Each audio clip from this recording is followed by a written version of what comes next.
The Imitation of Christ, Book 2, Suggestions Drawing One Toward the Inner Life, Chapter 8, of Intimate Friendship with Jesus. When Jesus is with us, all is right with the world, and nothing seems difficult. When he is missing, everything is hard. When Jesus does not speak to the heart, comfort is worthless.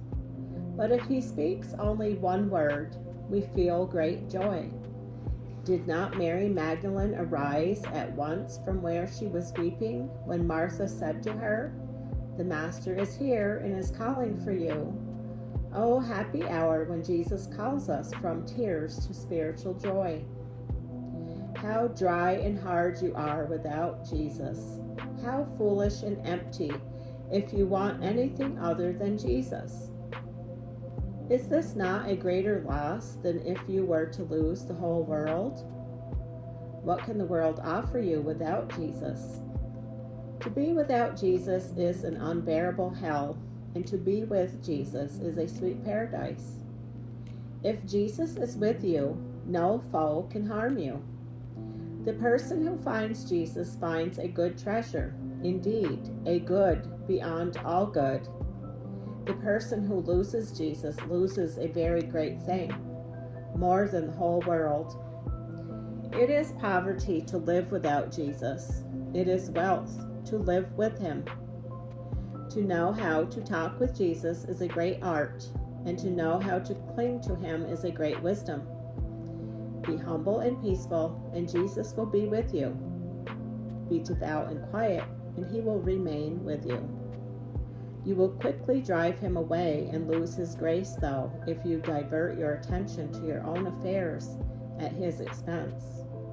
And if you drive him away and lose him, to whom will you fly?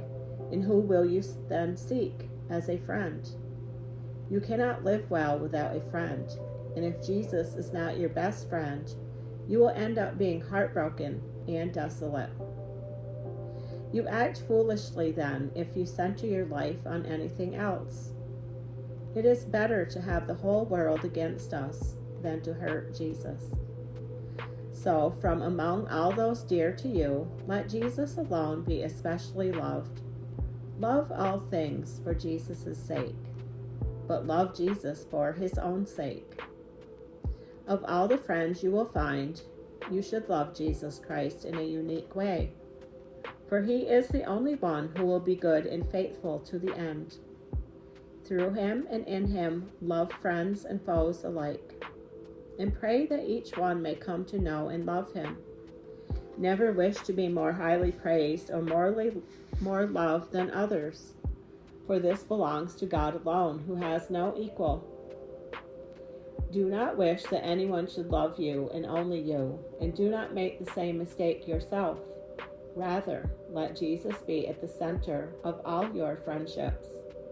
Be pure and free of heart, and do not be wrapped up in any other person to the exclusion of Jesus. You should bring a pure, unfettered heart to God if you wish to be free, and to see how delightful the Lord is. And truly, you will never arrive at this unless his grace guides you and draws you, so that seeing all things in relation to God, you may be united to him in everything you do. When the grace of God comes to you, then you are strong in all things. And when it leaves, you become poor and weak, left, as it were, to be beaten and kicked about. You should not be dejected, nor should you despair at this. Rather, you should stand with a steady mind toward the will of God, and endure whatever comes to you for the praise of Jesus Christ. After winter comes summer. After night the day returns. And after a storm comes great calm.